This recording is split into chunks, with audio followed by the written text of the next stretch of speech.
Qui a abattu l'avion qui transportait le président rwandais Juvenal Habyarimana ce 6 avril 1994, l'épisode déclencheur du génocide des Tutsis?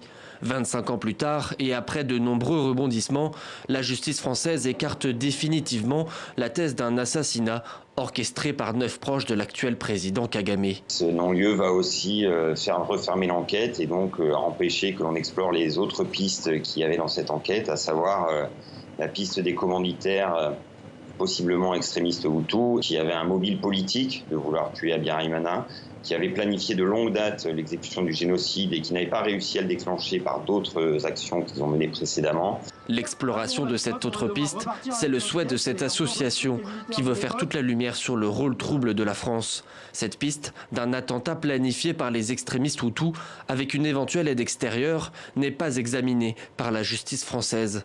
Le dossier empoisonne les relations franco-rwandaises depuis plus de 20 ans. Du côté de Kigali, la réaction n'a pas tardé. Cette soi-disant affaire a été une parodie de justice, une farce totale qui n'aurait pas dû se produire en premier lieu.